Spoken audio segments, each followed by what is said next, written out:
Well, I gotta say, we had lots of films that tried to follow in the footsteps of Star Wars. Some did well, and some may not have done well. There was this one film that was actually like Star Wars, but it did have a little bit of other elements blended into it, kind of like a medieval type style flick. But prepare yourselves, because I'm about to review this underrated 80s gem right here, right now. Here's my review of Krull. Big D's Entertainment Rankings and Reviews.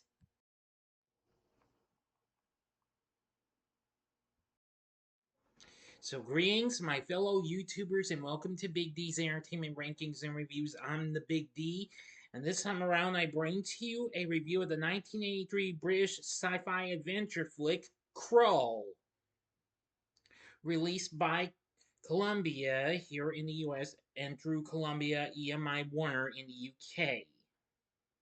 Directed by Peter Yates, starring Ken Marshall, Lysette Anthony, Freddie Jones, Francesca Annis, and Alun Armstrong. Also featuring, still early in their film careers, Liam Neeson and Robbie Coltrane appear in supporting roles. Now, the story follows a prince and a fellowship of companions who set out to rescue his bride from a fortress of alien invaders who have arrived on their home planet. The film was released on July 29th, 1983, just almost a half a year before it was released in the UK in December of that same year. The film unfortunately bombed at the box office, but had gone to become a cult classic, however.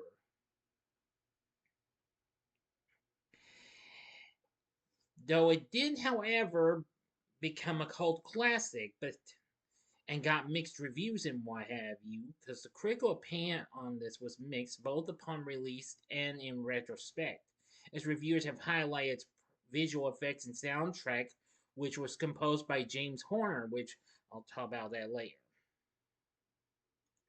But others have criticized its plot for being derivative and nonsensical. Here's the story. A narrator tells of a prophecy that a king and queen will rule their world, and then their son will rule the galaxy. The planet Krull is invaded by an entity known as the Beast and his army of slayers who travel the galaxy in a mountain-like spaceship called the Black Fortress. Princess Colin and Princess Lisa, plan to marry in their hope that their two kingdoms' combined forces can defeat the Beast's army. However, the Slayers attack before the wedding is completed, devastating the native Krull armies, wounding Colin and kidnapping Lisa. Colin is nursed back to health by Ynir, the Old One, and he tells Colin that the Beast can be defeated with a glaive, an ancient magical 5-point weapon resembled a large throwing star with retractable blades. Colin retrieves the glaive from a mountain cave and sets out to find the Black Fortress, which teleports to a new location every sunrise. As they travel, Colin and Ynir are joined by the magician Ergo the Magnificent and a band of 9 thieves and fighters: Torquil, Keegan, Run, Oswin, Bardoff, Minnow, Darrow, Ninog, and Quain. The Cyclops Rel later joins the group. Colin's group travels to the home of the Emerald Seer and his apprentice, Titch. The Emerald Seer uses a crystal to view where the fortress will teleport next, but the beast remotely crushes the crystal with magic. The group travels to a swamp that the beast's magic cannot penetrate, but Darrow is lost to a Slayer attack and Minnow to quicksand. A changeling agent of the beast kills the Emerald Seer and assumes its victim's form, but the agent is discovered and killed by Rel and Colin. Another changeling is instructed by the beast to seduce Colin. This is meant to convince Lisa that Colin does not love her. However, he rejects the changeling's advances and Lisa. Witnessing this through a vision provided by the beast, affirms that love triumphs over might. The beast, though, forces her to consider marrying him so that he will halt the Slayer's attacks. Yenner leaves the group to seek the widow of the web, an enchantress who loved him long ago and was exiled to the lair of the Crystal Spire for murdering their only child. The widow reveals where the Black Fortress will be at sunrise. She also gives Nier the sand of an enchanted hourglass to keep the Crystal Spire at bay and the injured Yenner alive. As the Crystal Spire attacks the widow, Yenner returns to the group to reveal the location of the Black Fortress. As he speaks, he loses the last of the sand and dies. Now I'm going to go to the final act in the evening. You must stop this video at once. Go to the description box below. Fast forward to the time below as you know the procedure. As I count down now, if you've seen this movie already, please continue. Okay, you've been warned. The group captures and rides magical fire mares to reach the Black Fortress. The Slayers at the fortress kill Run, while Rel sacrifices himself to hold open the crushing spaceship doors long enough to allow the others to enter. Quain, Ninog, and Keegan are killed as they make their way through the fortress. Ergo transforms into a tiger to save Titch from a Slayer's attack. Cohen, Torquil, Barov, and Oswin are trapped inside a large dome. The latter three fall through an opening and are trapped between walls studded with huge spikes, which kill Barov. Cohen breaches the dome and finds Lysette. He attacks the beast with the glaive, which becomes embedded in the beast's body. With nothing to defend themselves, Lisa and Cohen quickly finish their wedding ritual. This gives them the power to manipulate fire, with which Cohen slays the beast. The beast's death frees Torquil and Oswin, and they rejoin the two rejoin Cohen, Lisa, Orgo, and Titch. The survivors make their way out of the crumbling fortress, which is pulled into space. As the heroes return home, the narrator repeats the prophecy that the son of the king and queen shall rule the galaxy. End of story. So, what did I think of Krull? Now, I've seen this a few times. I am going to say that this film's very underrated and what have you, but I still thought it was pretty enjoyable and exciting. I feel like it was just kind of like a mix of what that they had experienced with various other films.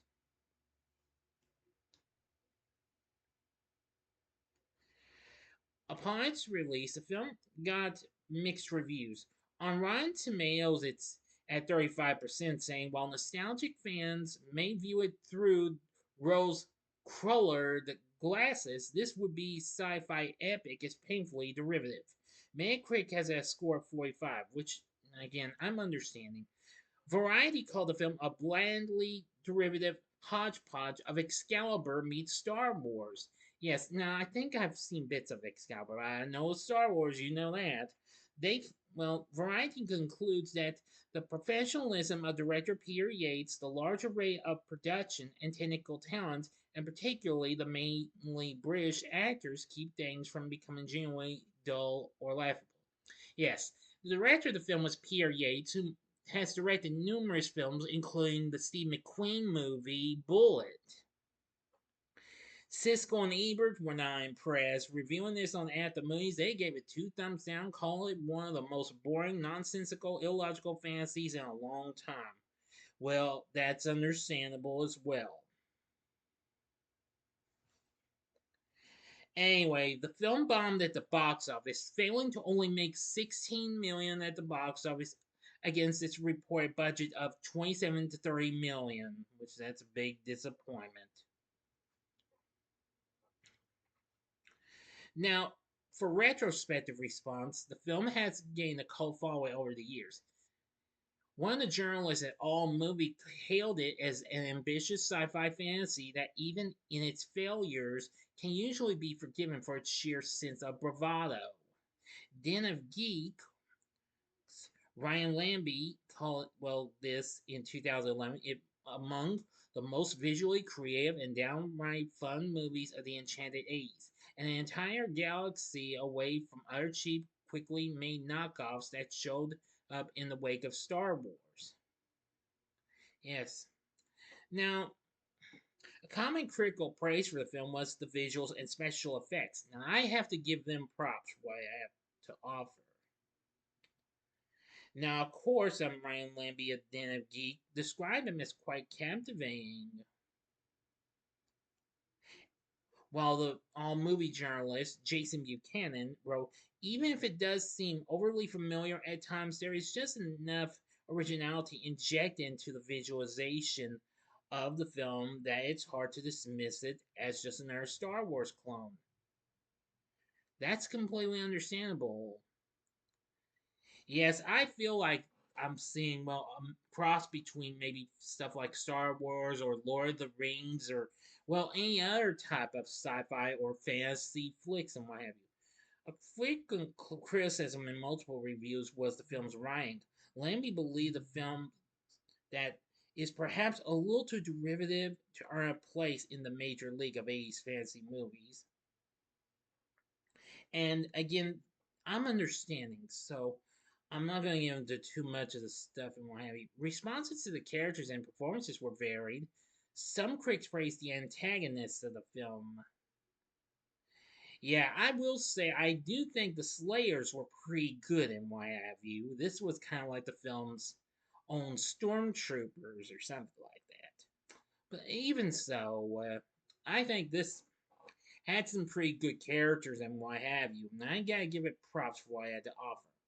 Most people was really impressed with the music, which was actually performed by the London Symphony Orchestra and the Ambrosian Singers, composed by James Horner long before he even did Titanic.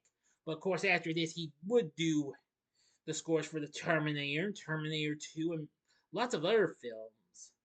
So I gotta give him props for what he did. Now that's one of the few things that actually saves this movie that y'all think feels like it saved this film. Yes, I agree. Well, despite it didn't get not nominated for the Razzies, it did win the Worst Picture at the Stinkers Bad Movie Awards. Its only win. It did, however, get nominated for 3 Saturn Awards for Best Fantasy Film, Best Music, and Costumes, but lost. And Peter Yates was nominated at the Avoriaz Fantastic Film Festival for the grand prize, but unfortunately lost that too. Anyway, nevertheless, I feel like this film is absolutely incredible. I don't care what they say. It's not really one of the best 80s films of all time, nor may it be one of the best sci-fi fantasy films of all time, but I gotta give credit to what Krull had to offer. For its cast, we have Ken Marshall in the role of Cohen, and I've got to give him credit for what he did. I mean, he did numerous films and what have you. This was kind of one of his earlier films, as a matter of fact. Of course, after this, he went on to appear in numerous other things. Mostly he's been on TV shows like In the Heat of the Night, Baywatch, Hunter, and the original Quantum Leap. And he also would later appear on Star Trek Deep Space Nine as Lieutenant Commander Eddington. So anyway, yeah, you gotta give him props for that. Then playing Lisa is Lysette Anthony. Now her voice was redubbed by American actress Lindsay Krause, excuse me, as the producers wanted the princess to have a more mature sounding voice. Well, now I'm understanding this. Now, of course, the redubbed voice was actually uncredited. Yinner is played by Freddie Jones, who actually most people would remember him from from David Lynch's The Elephant Man. And yeah, lots plus a lot of other film. I could see he's been in a lot of them. Hmm.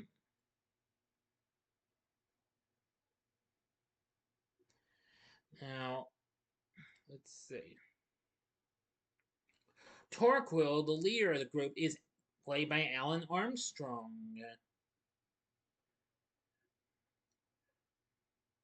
who had gone on to appear in numerous things. Like he appeared in films like the original Get Carter back in 1971, and oh, he's been in several other films. He was in The Mummy Returns and Aragon. That's another underrated sci-fi film I definitely need to tackle soon. Maybe when next year comes for its anniversary, I will. Ergo is played by David Batley, who I thought looked familiar. That is the guy who played Charlie Bucket's teacher, Mr. Turkentine, in Willy Wonka and the Chocolate Factory. Yes, that's right. I was surprised. I completely had forgotten that this was him. Bernard Bresslaw played Rel, the Cyclops, credited as just the Cyclops. Liam Neeson, one of his early films, played Keegan. I'd say he was good.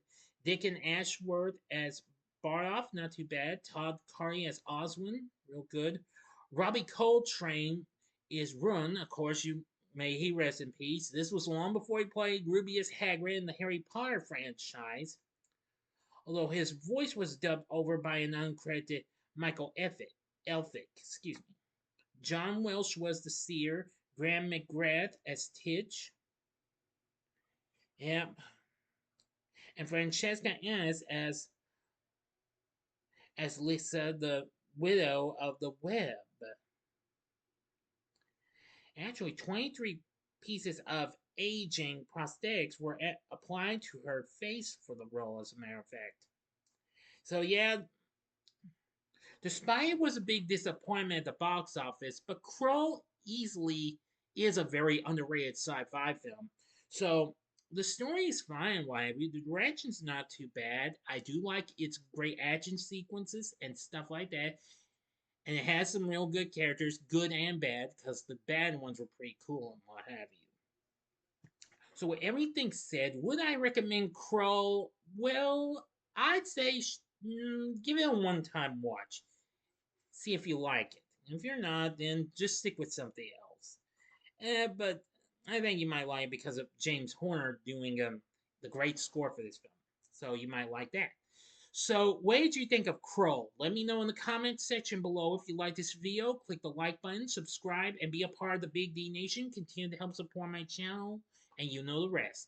Next time, I'll be bringing to you a re-review of Halloween, The Curse of Michael Myers.